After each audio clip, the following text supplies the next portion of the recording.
बहुत लंबी इंट्रोडक्शन थी। मैं खुद ही थक गया, तो आप लोगों का क्या हाल हुआ होगा।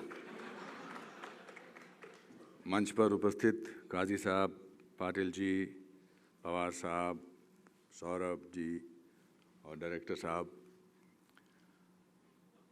ऑडियंस में बैठे हुए टीचर, पेरेंट्स और आज इस शिक्षा के पिंजरे से बाहर निकलकर एक ऊंची उड़ान उड़ने वाले पंछियों, आप सबको नमस्कार।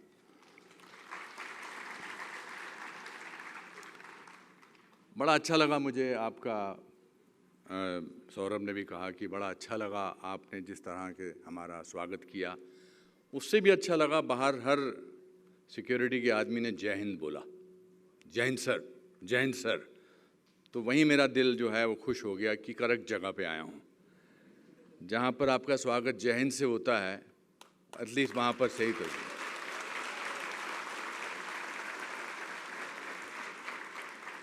और फिर अंदर एक ख़ास लोक शैली के हिसाब से स्वागत, फूलों का फैलाना, ढोल नगाड़े।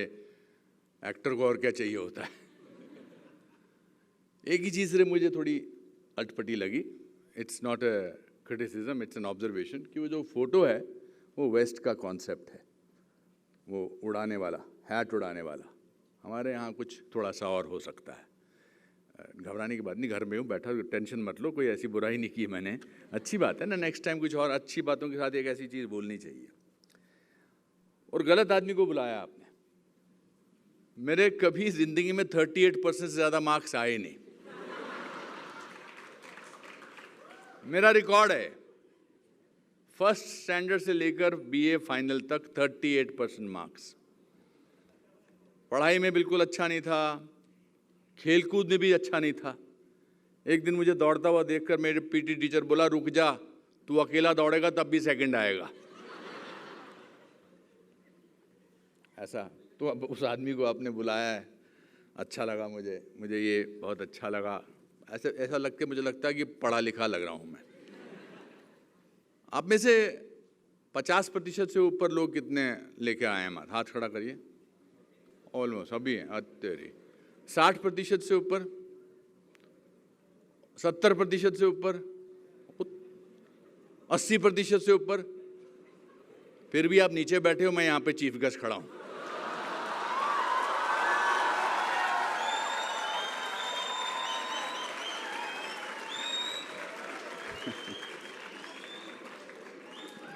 तो दोस्तों, कुछ तो अच्छा किया है मैंने, जो मैं सूट पहन के आज आया हूं और ये पगड़ी पहनकर आपसे मुखातिब हो रहा हूं। मैं बहुत ही निम्न वर्गीय परिवार से आया हूं। उस ज़माने में जब मैं पैदा हुआ, मैडम ने मेरी ईयर ऑफ बर्थ भी बता दिया, बड़ा अच्छा किया। मुझे कोई परेशानी नहीं होती। मैं हमेशा कहता हूं कि मैं देश से 8 साल छोटा हूं। देश आज़ाद हुआ था 1947 में, मैं पैदा हुआ 1955 में। और हम दोनों, देश और मैं, साथ साथ बड़े हुए।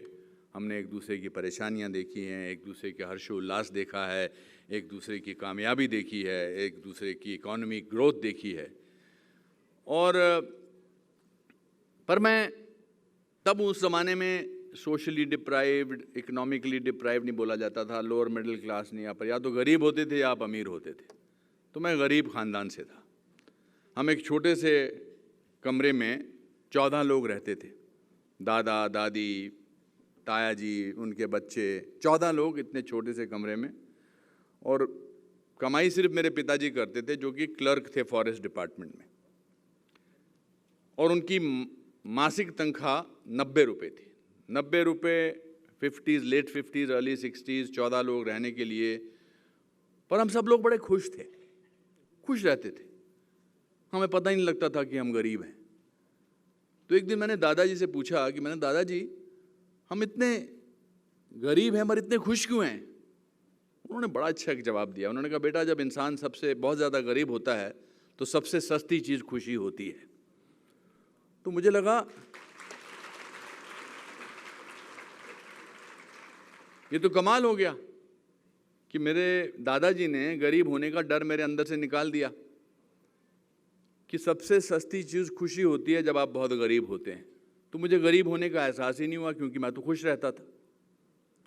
उसके बाद पिताजी ने फेलियर का डर भी निकाल दिया सौरभ ने आपको राजा की कहानी सुनाई, मैं आपको रंक की कहानी सुनाता हूँ, मेरी खुद की। 9th स्टैंडर्ड में आप लोगों को सबको जब स्कूल में मार्क्स मिलते हैं, रिपोर्ट कार्ड मिलती होगी और आप लोग जाके आपको साइन करवाना पड़ता होगा अपने माता पिता से। ऐसा होता है कि नहीं? अभी होता है ना? तो मैं जितने मार्क्स लेता था मुझे हमेशा टेंशन रहती थी कि इसमें मैं साइन कैसे करवाऊँ। तो मेरे पिताजी जल्दी में होते थे, तो माँ मेरी थोड़ी स्ट्रिक्ट थी, तो पिताजी बस ऑफिस निकलने वाले थे। मैंने कहा पापा ज़रा इस पर साइन कर दो। तो उन्होंने रुका और बोले कि तू अपनी क्लास में 59th आया है? मैंने कहा हाँ जी। बोला कितने स्टूडेंट्स हैं पूरे? मैंने कहा 60। तो मुझे लगा अब ये डांटेंगे, गुस्सा होंगे, कुछ कहेंगे। फिर उन्होंने एक लंबा पॉज लेके बोला कि बेटा जो अपनी क्लास में हमेशा फर्स्ट आता है उसको हमेशा ये टेंशन रहती होगी कि मुझे हर साल फर्स्ट आना है। वो सेकंड भी आता होगा तो उसको लगता होगा कि मेरा डिमोशन हो गया। लेकिन जो 59th आता है वो 48th आ सकता है, 37th आ सकता है, 24th आ सकता है, 19th आ सकता है। तो एक काम करना, अगली बार 48th आना। और उसके बाद उन्होंने एक बड़ी कमाल की बात बोली। उन्होंने कहा बेटा याद रखना, failure is an event, never a person. Event fail होता है। तो दो चीजें कमाल की हुई निम्न वर्गीय परिवार के एक लड़के के, 16 साल 15 साल के लड़के के अंदर, कि एक तो गरीबी से डर निकल गया, दूसरा फेलियर से डर निकल गया। फिर हमारे यहाँ शिमला में 10th का बोर्ड का एग्ज़ाम होता था, पर हमारे यहाँ एक अजीब सी प्रणाली थी कि आप एग्ज़ाम देने के बाद आपको 2 महीने के बाद रिजल्ट आना होता था, मगर आपको 10th से 11th में प्रमोट कर देते थे। तो अब 2 महीने आप बैठते थे 11th में, फिर अगर रिजल्ट आता था और आप फेल हो जाते थे तो आपको वापस 10th में आना पड़ता था। इससे ज़्यादा बेइज्जती की बात कोई नहीं होती थी हमारे स्टूडेंट में किसी के लिए। ये तो एक पहलू है कहानी का। दूसरा पहलू कहानी का ये है कि हमारे शिमला में जो थोड़ा रिच रेस्टोरेंट था उसका नाम था अल्फ़ा। अल्फ़ा रेस्टोरेंट अमीर लोगों के लिए था, मगर हम 6 महीने में एक बार अल्फ़ा रेस्टोरेंट में जाते थे, सिर्फ 4 सदस्य उन 14 में से। मेरे पिताजी, मैं, मेरी माँ और मेरा छोटा भाई। हमारे लिए वो दिन दिवाली से बड़ा होता था, न्यू ईयर से बड़ा होता था, क्रिसमस से बड़ा होता था, क्योंकि हम 4 सदस्य साथ में बैठते थे। मेन्यू फिक्स होता था, पिताजी 4 चीज़ें मंगवाते थे, 3 चीज़ें, मटन समोसा, पाइनएप्पल पेस्ट्री और एस्प्रेसो कॉफ़ी। और जब बिल आता था तो मेरे पिताजी उसमें 50 पैसे टिप दे देते थे। अब 2 महीना पहले हम उस अल्फ़ा रेस्टोरेंट में जा चुके थे, अब हमें पता था कि 4 महीने बाद वहाँ जाना है। तो एक दिन मैं 11th क्लास में बैठा था, तो पिताजी स्कूल में आए 3 बजे के करीब और मेरे टीचर को बोले कि इसको छुट्टी दिलवा दीजिए। तो मैंने कहा अच्छी बात है, मेरे पिताजी मुझे स्कूल से छोड़ने में खुद आए हैं। तो मैं जब मेन गेट पे पहुंचा तो बोले कहाँ चलेगा कुछ खाने पीने। तो मैंने सोचा कि अभी अल्फ़ा तो बोल नहीं सकता क्योंकि वहाँ तो 4 महीने बाद जाना है। तो मैंने कहा नथु स्वीट्स चलते हैं। बोले अल्फ़ा चलेगा? मैंने कहा पापा अभी तो हम 4 महीने बाद जाएंगे ना। कहता नहीं नहीं चलते हैं। फिर जब मैं वहाँ पहुँचा तो मुझे लगा पिताजी 3 चीज़ों में से कोई एक चीज़ मंगाएंगे, मगर उन्होंने बैरे को बुलाया और कहा कि एक ऐसा करो, 2 मटन समोसा ले आओ, 2 पाइनएप्पल पेस्ट्री ले आओ और 2 एस्प्रेसो कॉफ़ी ले आओ। फिर मैंने पिताजी से पूछा पिताजी आपका प्रमोशन हो गया है या आपको लॉटरी लगी है या कोई चोट लगी है सिर पर? हाँ। तो उन्होंने नहीं नहीं खाओ खाओ खाओ बेटा। और जब बिल आया तो 50 पैसे की जगह उन्होंने 1 रुपया टिप डाला।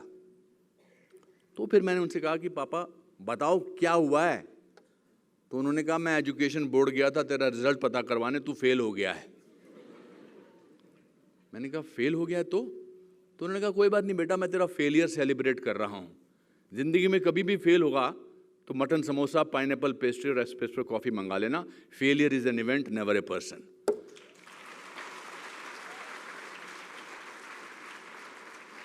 ये जो पढ़ाई के 3 साल या 4 साल आपने गुजारे हैं, बड़े सिक्योर होंगे आपके, बहुत अच्छे आपने दोस्त बनाए होंगे, आपने मित्र बनाए होंगे, आपको अपने हॉस्टल के दिन याद आएंगे, आपको बाहर याद आएंगे, पढ़ाई के दिन याद आएंगे। मगर इसके बाहर खुला आसमान है, परेशानियां होंगी, दिक्कतें होंगी। यही लोग जो आपके दोस्त हैं वही आपकी जॉब के लिए ऑफ़र अप्लाई करेंगे। कंपटीशन होगा, तो आपको कहाँ से ताकत मिलेगी? उदासी भी होगी, डिप्रेशन भी होगा, लो भी महसूस करोगे, और घर वाले भी साथ कहेंगे, और घर वालों की नज़र रोज़ ऐसी होगी कि कुछ हुआ। तो उस समय आपको अपनी ताकत अपने अंदर ढूंढनी है, बिकॉज मुझे लगता है कि हर इंसान अलग है। हर इंसान के अंदर एक्स्ट्राऑर्डिनरी बनने की पूरी पॉसिबिलिटीज़ हैं। मुझे लगता है कि ऊपर वाले ने हर इंसान को यूनिक बना के भेजा है, एक्स्ट्राऑर्डिनरी बना के भेजा है। इसीलिए हमारे फिंगरप्रिंट्स किसी से नहीं मिलते दुनिया में। ये इस बात का सबूत है कि हम सबको भगवान ने या ऊपर वाले ने या किसी ने भी, जो भी इसका रचयिता है इस सृष्टि का, उसने हमें स्पेशल बना के भेजा है। लेकिन जिंदगी की जद्दोजहद से लड़ते लड़ते हम ऑर्डिनरी बन जाते हैं। तो आपको अपने उस सफ़र में चलते हुए ऑर्डिनरीनेस को निकालना है और एक्स्ट्रा ऑर्डिनरीनेस को बरकरार रखना है। मैं हमेशा कहता हूं कि बड़ी उपलब्धियां मैडम ने मेरी गिनाई कि 38 साल में 534 फिल्में की हैं, पद्मश्री, पद्म भूषण। मैं बहुत कृतार्थ हूँ, मैं बहुत शुक्रिया करता हूँ, मैं धन्यवाद देता हूँ ऊपर वाले का कि मुझे इतनी सक्सेस दी है। मगर दोस्तों, ये तो शुरुआत है। अभी तो मेरी लाइफ का इंटरवल भी नहीं आया है, अभी तो मैंने शुरुआत की है।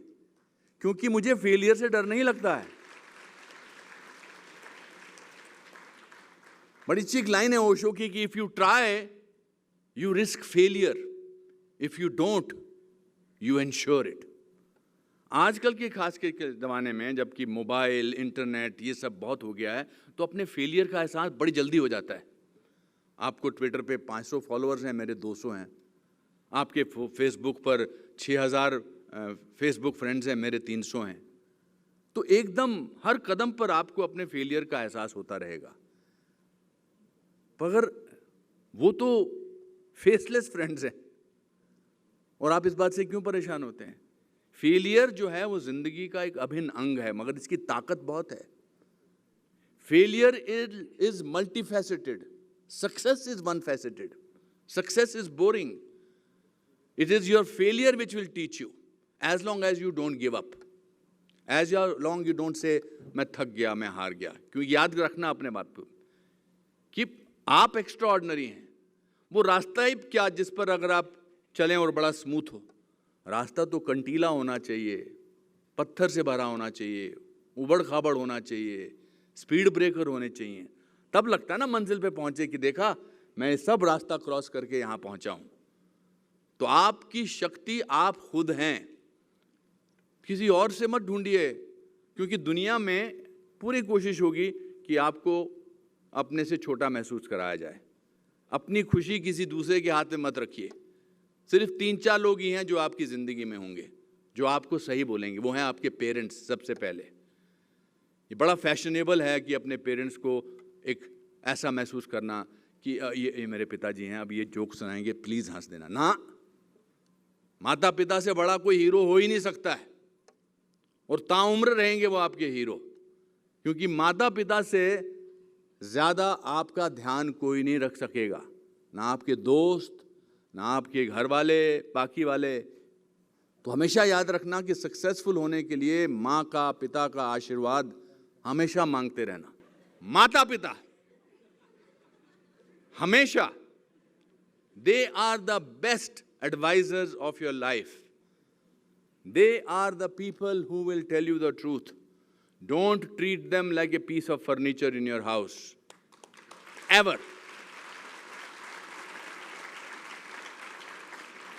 हम सबको स्टीरियोटाइप कर देते हैं। मैंने स्टीरियोटाइप को हमेशा तोड़ा है।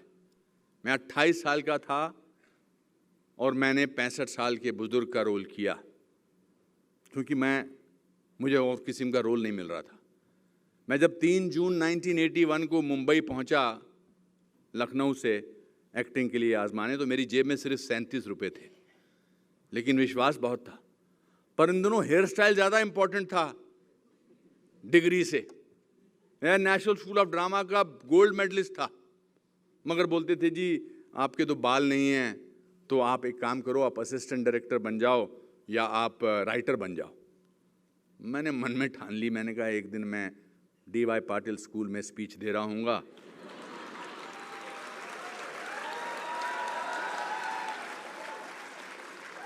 और जब मैं अपनी कहानी सुना रहा हूँगा तो बच्चे ऐसे तालियां मार रहे होंगे।